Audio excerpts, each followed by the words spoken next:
从火场里被人拼死救出，我却全然没有劫后余生的喜悦，只因救我的是学生时期霸凌我多年的校霸，而且他还是我妻子的白月光。他为了救我，永远留在了火场，而我的妻子却打掉了我们的孩子来祭奠他。更过分的是，打胎后的妻子却站上了高楼，以命威胁我收留他的儿子。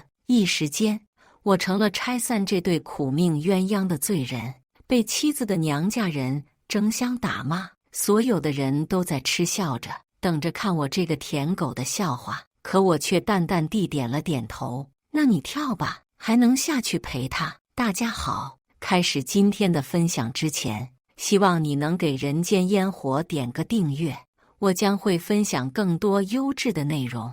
留下了这句话，我就打算离开医院的顶楼，可这一走，反而叫妻子苏妍希慌了神，当着众人面从天台下来，拉住了我的胳膊。顾深，我们现在没了孩子，现在给你一个儿子，你不是应该开心吗？苏妍希面上十分不理解，满脸疑问地询问我：你之前不是跟我说你喜欢孩子吗？难道是骗我的吗？况且江行可是你的救命恩人，是你让他没了爸爸，你难道不该为此负责吗？江行学生时期仗着家世霸凌我8年，又怎么会忽然转性救我？不过是想用我当人肉挡火板，一时不察将自己的小命送了出去。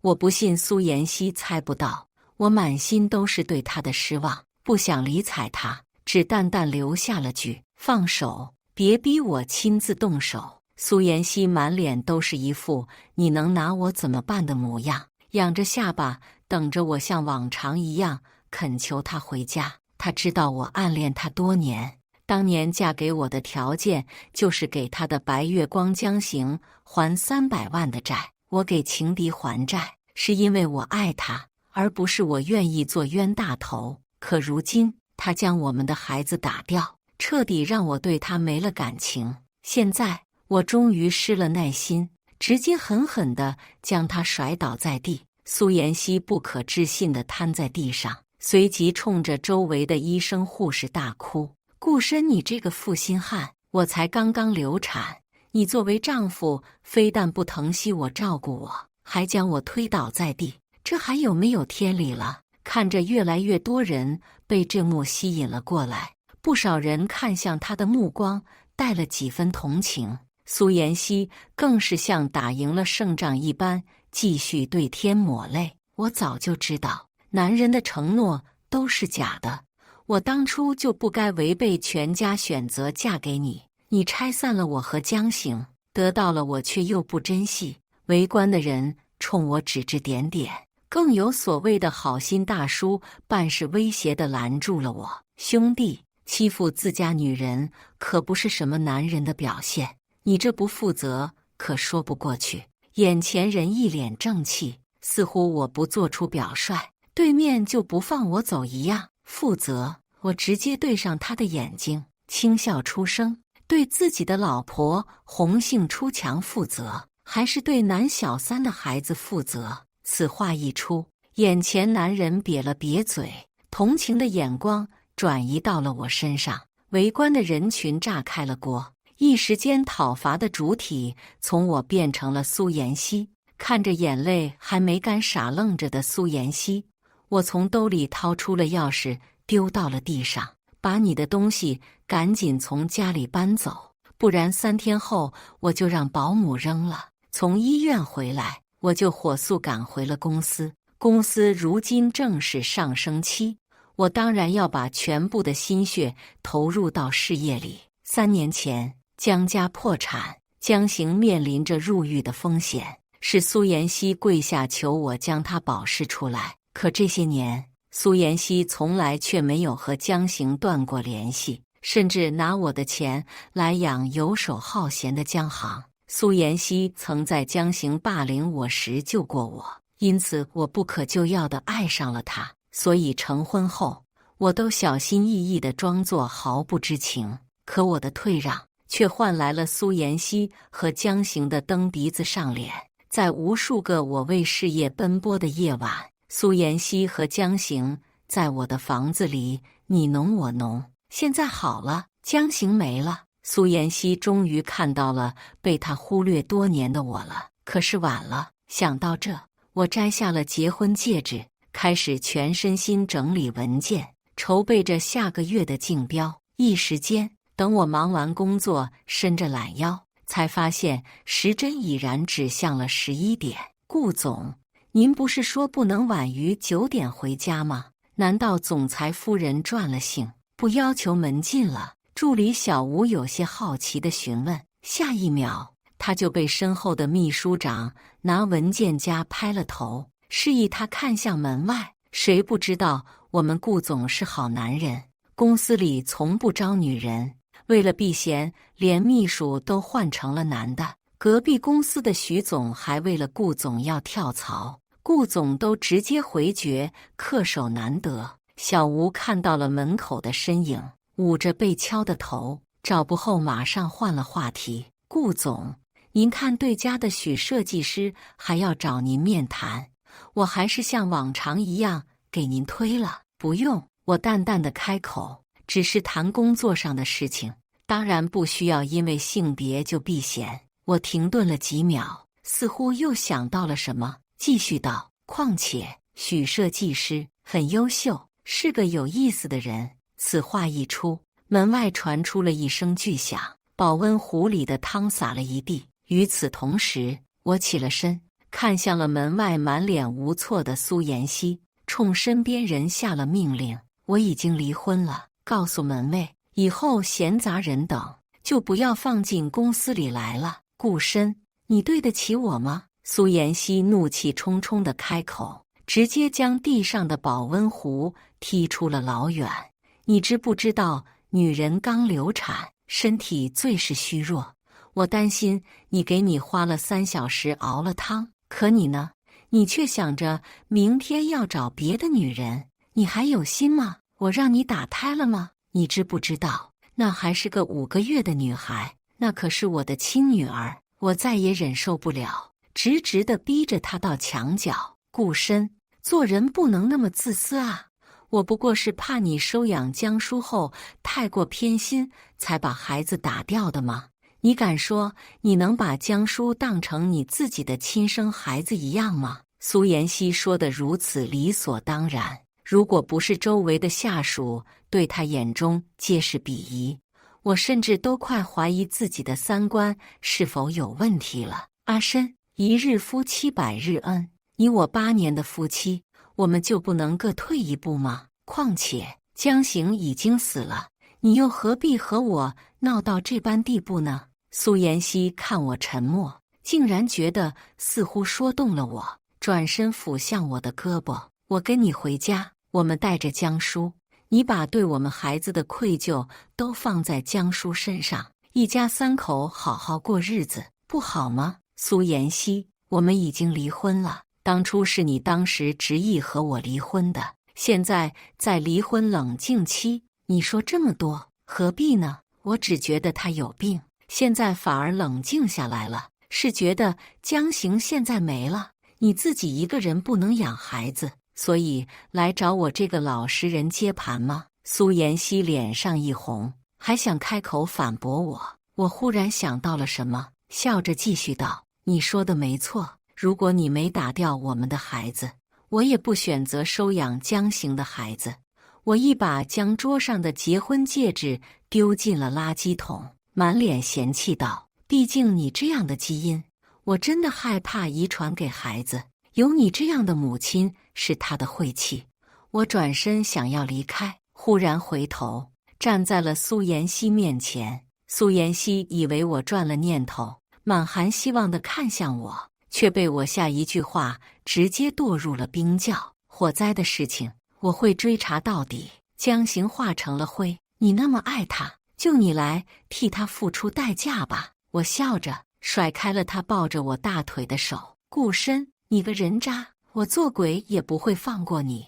背后传来苏妍希如同女鬼般的嚎叫，我却连脚步都没停留，离开了公司。和许昕设计师见面的地点，正是我们曾经的秘密基地——校园旁的咖啡馆。我和许昕是青梅竹马，情谊深厚。上学期间，许昕转学去了国外，我们自然而然联系就少了。工作后再相遇，我们又熟悉了起来。可惜那时我已然娶了苏妍希，而苏妍希的要求是我不能和任何女人单独相处，即使是谈合同。自然而然，我就和许昕如同陌生人一般，连见面都不会打招呼。顾师兄，你难道一点都不着急吗？你知道现在那些媒体怎么说你吗？他们说你强取豪夺，破坏苏妍希和江行的爱情，现在还活活烧死了江行。许昕满眼都是对我的忧虑，十分担心地继续道：要不要我向媒体澄清，不能依着别人往你身上泼脏水啊？我手上正刷着许昕口中的视频，那条视频里，苏妍希抱着江疏在镜头前痛哭流涕地谴责我，为爱愿意养自己初恋白月光的孩子。这一幕感动了无数人，甚至有些人不分青红皂白让我去自首。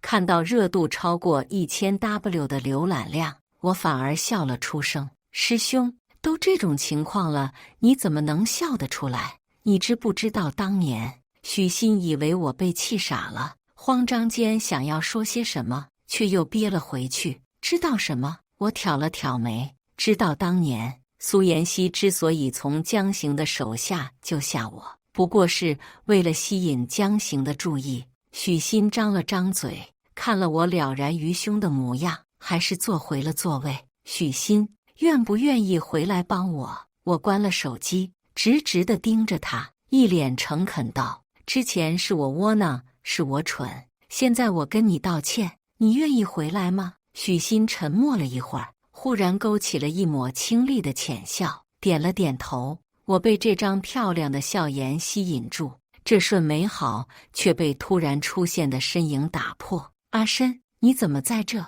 还和他在一起？苏妍希满脸伤心，指着许昕，几乎说不出来话。我却回头看向许昕，低声道：不如配合我演场戏，倒也能好好利用这波流量。只是一个眼神，许昕就知晓了我的想法。苏妍希，你何必要逼顾师兄呢？你当年求江行利用家世逼我出国，可你和顾师兄结婚后，你珍惜他了吗？许昕步步紧逼，脸上皆是对我的满脸心疼。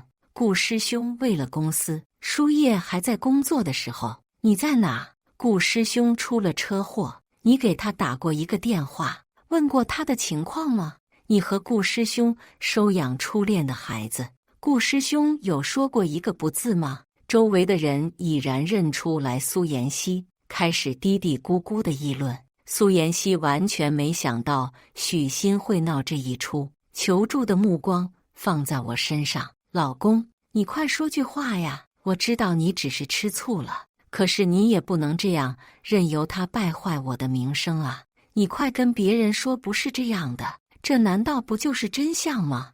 你还要我怎样？身边的人谁不知道我是你苏妍希多年的舔狗？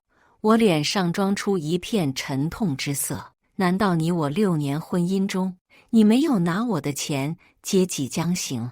那天之所以我和江行见面，不是江行以你生病为借口求我去看吗？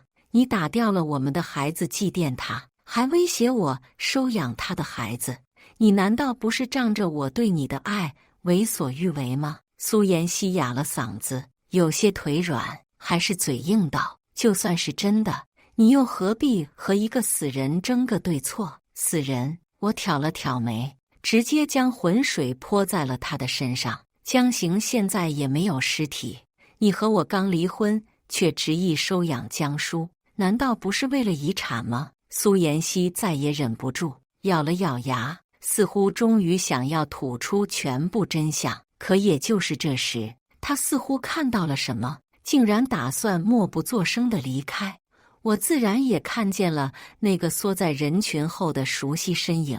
苏妍希做的一切都像是预谋好的。江行的尸体从未出现，这让我怀疑他的死亡是否为真。江行霸凌我多年，最喜欢看我求饶失面子的样子，这样能让我失去一切的崩溃场面，他怎么会不来看热闹呢？果然，如我所预料的那样，我引出了他。江行非但没死，上次没杀成我，这次还想拉着我一起下地狱。可是我怎么会任由这样的事情发生呢？下一秒，我当着所有人的面，指着知道自己已经暴露，正要慌乱离开的江行，大声喊了出来：江行，原来你没死啊？那你为什么任由苏妍希胡说呢？名为原配妻子和男小三和谋杀夫的名头迅速占领了榜单头条。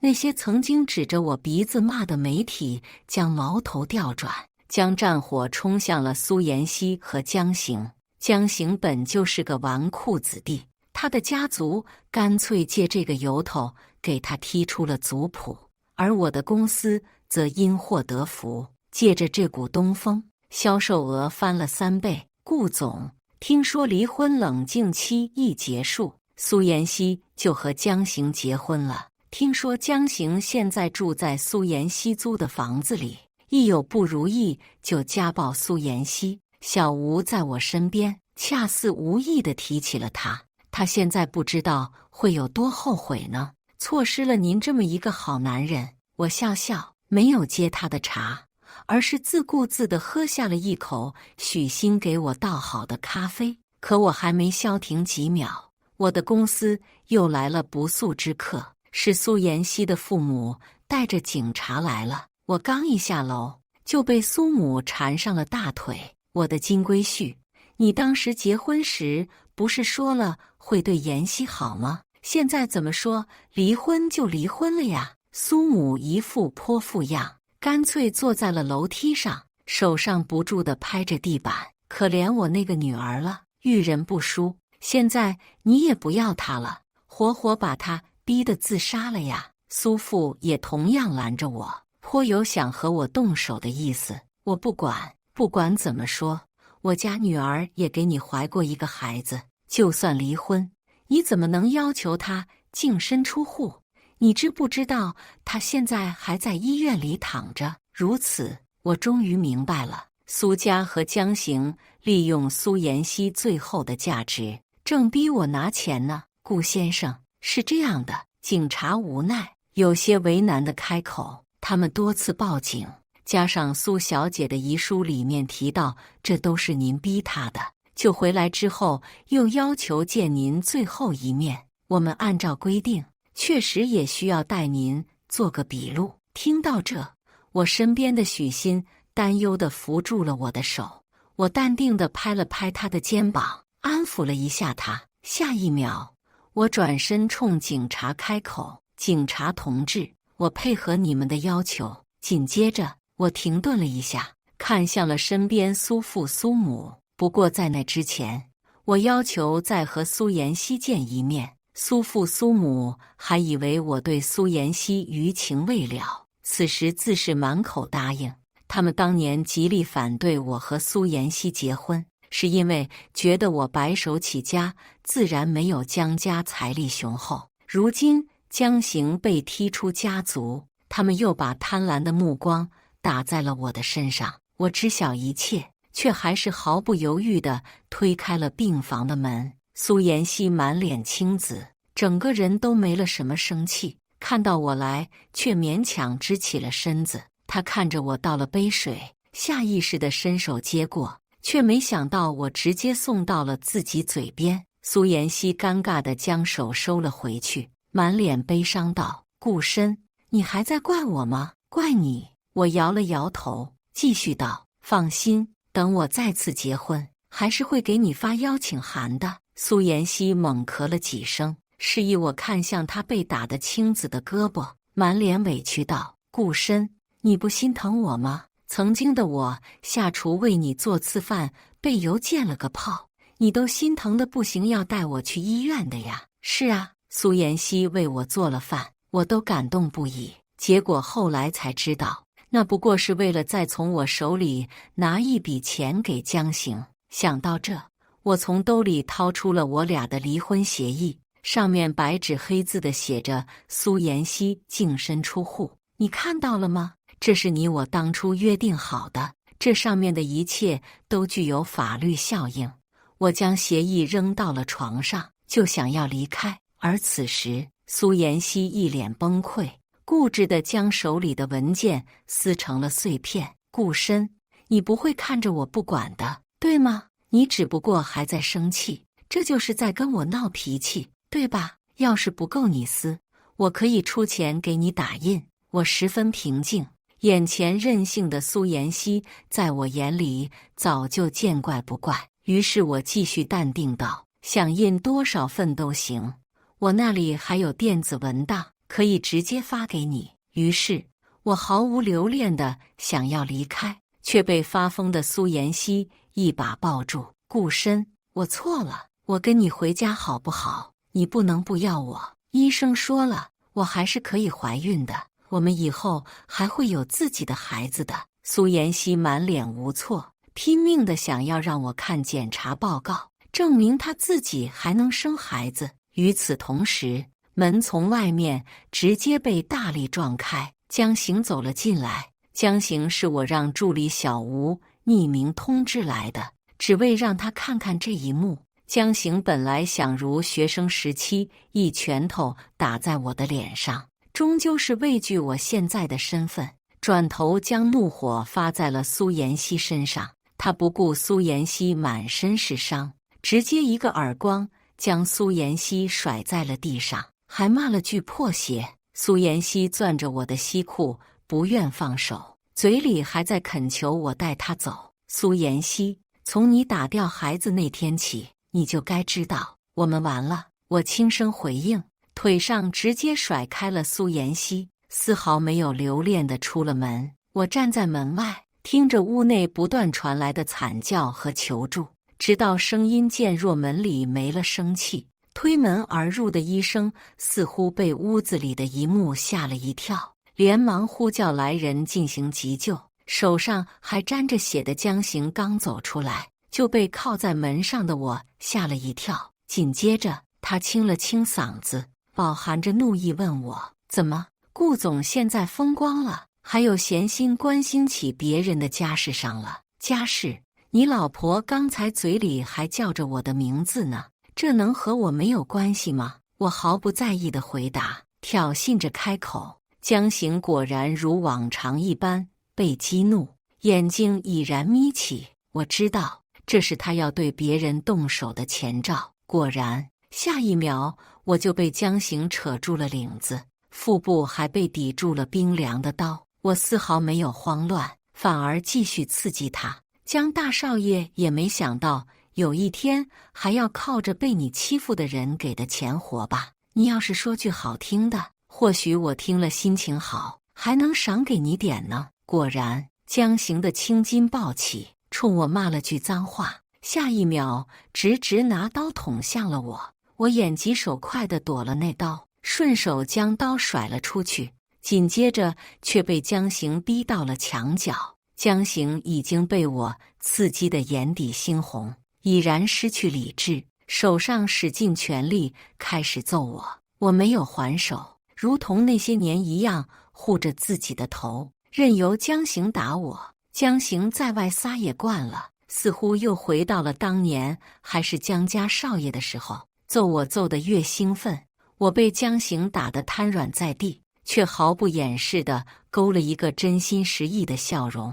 江行欺凌我多年，可因他家事闹到最后都是一句玩笑收尾。可这次我要他亲手折在他的拳头里。举着枪的警察朝我们奔来，嘴里还在呵斥着江行停手。看着闪着白光的天花板，我终于安心闭上了眼睛，再次睁眼倚靠在病床上。许昕为我带来了最新的消息：江行公共场合持凶杀人，被直接拘留进了监狱，面临着判处无期徒刑的判决。可令人诧异的是，苏妍希非但没死，还被检测出了怀孕。她一往情深，却遇人不淑。江行此事却让他因祸得福地赚了路人眼泪，更有些路人直接喊话让我接受他，让他回家。一时间，豪门的这点破事又成了大家茶歇的笑话事，满城都在讨论着真相。可许心想到了什么，顿了顿，继续有些忧虑地开口：苏妍希通过媒体在平台上向你喊话，说希望你能看在这个孩子的面上接他们回家。他说肚子里是我的孩子。我挑了挑眉，毫不惊讶，毕竟我也知道现在的他如同疯狗一般，什么事都做得出来。是的，许昕点了点头，还翻出了一些苏妍希发在社交平台上的一些话。我粗略地扫了几眼，字里行间都是对我的一往情深，怪不得能引导舆论呢。事已至此，我迅速让公司起草起诉书，起诉苏妍希的诽谤罪。而后，我终于打算联系那位了，也就是一直和我差一点成为父子的那位江疏。江疏是江行原配所生的儿子，只不过他相比于他的父亲有过之而无不及。他年纪虽小，却比江行聪明得多。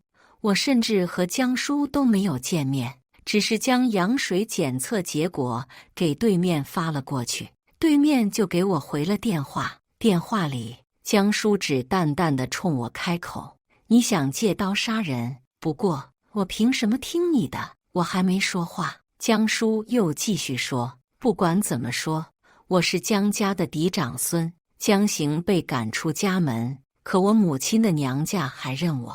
江家看在他们的面子上，也会认我。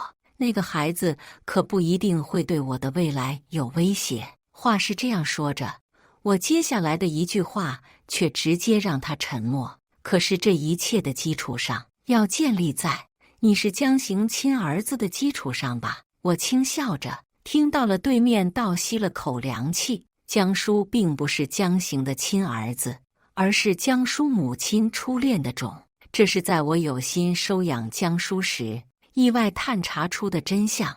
你也不想让江家知道真相吧？一旦真相被拆穿，你母亲要在娘家如何立足？我半是威胁地开口，将这一切了然于胸。果然，江疏果断地答应下来，说了会给我满意的结果。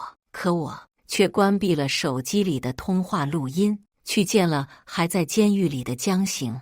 看见江行的那瞬，我差点没有认出来他。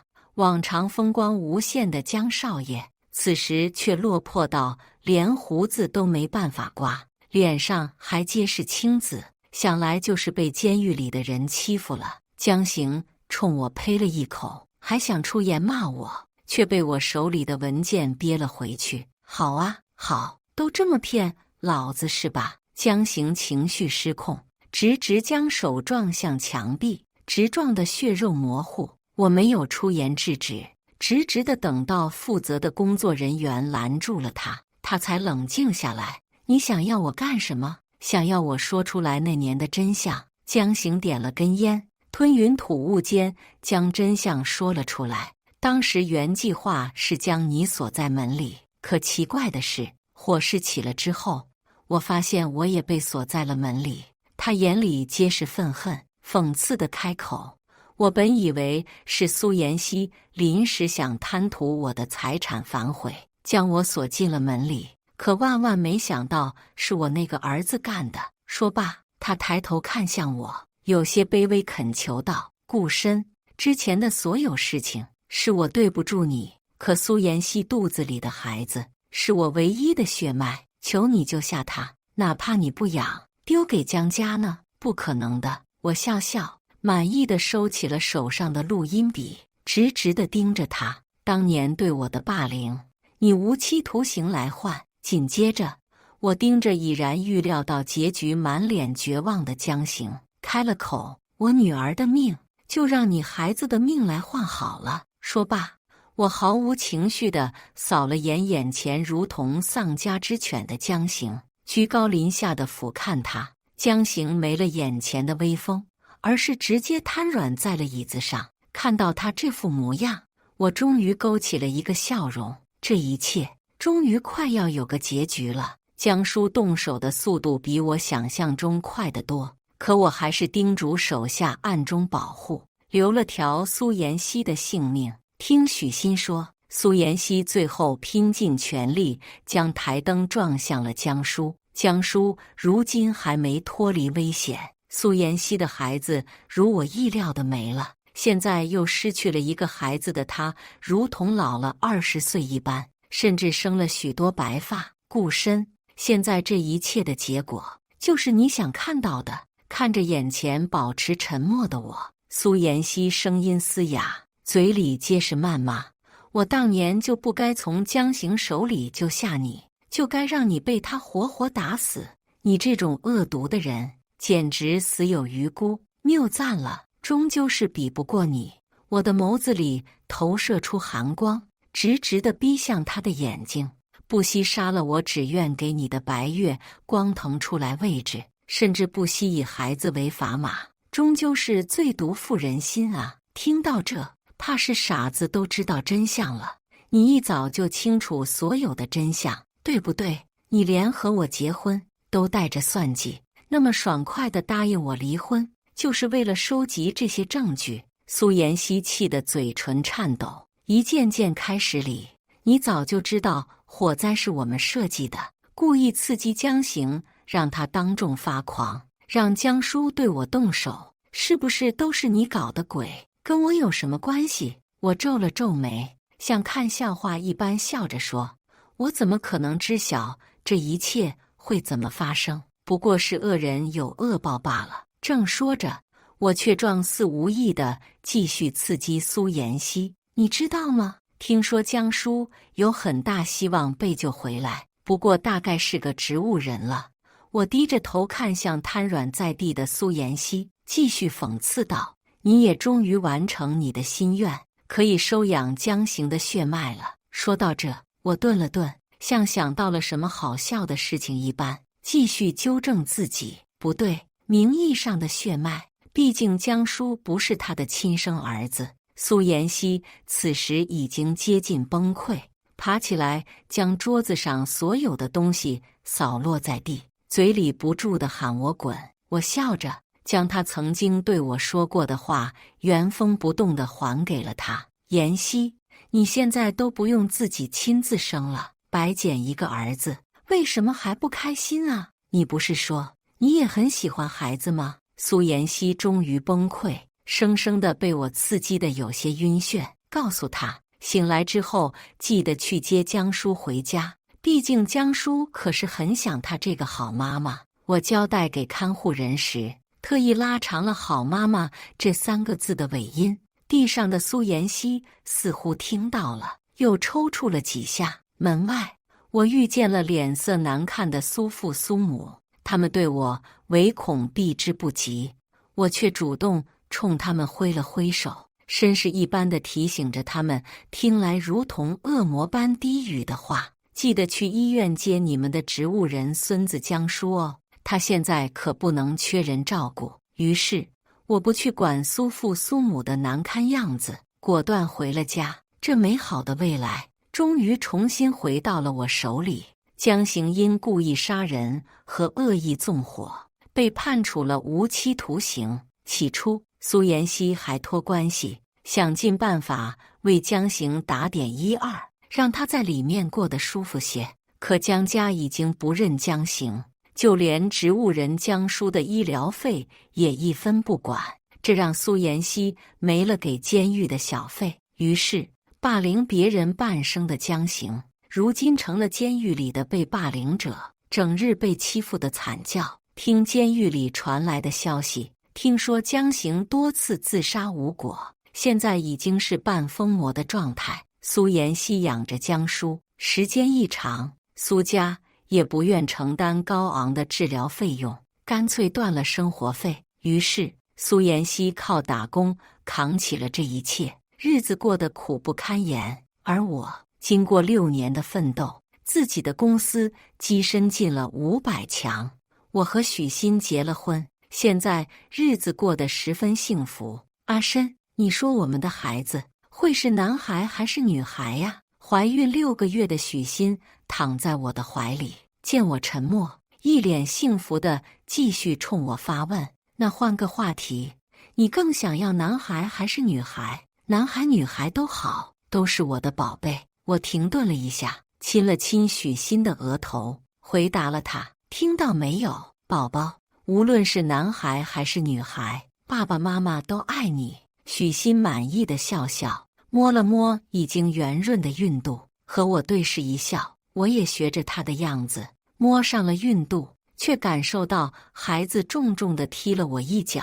看来他也感受到爸爸对他的爱了呢。许昕特别开心，继续拉着我的手，喋喋不休道：如果是个女孩，我就带她买数不清的裙子，让她有着最好的资源学习和最好的爱。看着还在讲话的许昕，我却勾起了一个笑容。珍惜当下，这就是眼下我手里拥有的牢牢的幸福啊！番外，和所有小说里的 NPC 一般，我的生活很艰难。从初中以来，江家少爷江行就盯上了软弱又毫无家世背景的我，日日欺凌我。因着我们初中和高中是系统性的，因此我被他折磨了好多年。其实被他欺负的人并不占少数，可是随着时间的推移，似乎所有人都忘记了那些讨厌的曾经，只有我从来不曾忘记。就连每天睡觉前脑子里闪过的片段，都是当年被霸凌的片段。终于有一天，我从江行的手里被救了下来。那个女孩我认识，是校园里有名的校花苏妍希。我也不相信屌丝一般的我会被她看上，可是她确实对我很好，会给我买饭，会给我送药。我们的关系越来越亲密，一来二去，我也对她生出了真心。可就在我抱着整理好的重点去找她，却看见了她一脸嫌弃的冲朋友开口：我就是讨厌那个长得丑又没家世的顾深。当时不过是为了吸引江行的目光，谁知还招来了癞蛤蟆的跟随，这可真让人恶心。他的朋友调笑着夸他魅力大，他则摆手推辞。只有蹲在角落听到了这一切的我，一颗真心碎在了地上。所以我拼命学习，考上了全国最好的大学期间就开始创业。终于在我24岁这年，江行因为欠了巨额债务，被家里扫地出门。彼时江行面临着被押入狱的风险。苏妍希找上了我，她跪下来求我，说愿意嫁给我，只要我能帮帮江行。或许是出于对他曾经救过我的感激，也或许是还没有放下他，我答应了他。婚后几年，我们井水不犯河水，稳定的日子确实也让我放下了仇恨。我要求着自己，努力扮演一个好丈夫的角色。我甚至想过放弃所有，好好过日子。可是苏妍希非但没有履行作为妻子的职责，反而背地里出轨。她还在拿我的钱接济江行，不断地为他擦屁股。如果说这些还能忍，那么接下来的事情就是让我彻底崩溃的导火索。他美曰其名，祭奠江行，将我们已然能听到胎心的4个月孩子打掉了。一时间，我感觉怒火直冲我心，这些年的仇恨瞬间迸发出来，我无法再忍受，索性借着这个起始点正式开始复仇。于是苏妍希向我提出离婚的时候，我毫不犹豫地答应了。而当江行以苏妍希生病为由要和我见面，我也清晰地听到了我自己的回答。好，以上就是今天分享的故事。大家有什么想说的、想吐槽的，欢迎在下方评论交流。也更希望能给人间烟火点个订阅，我将会分享更多优质的故事内容。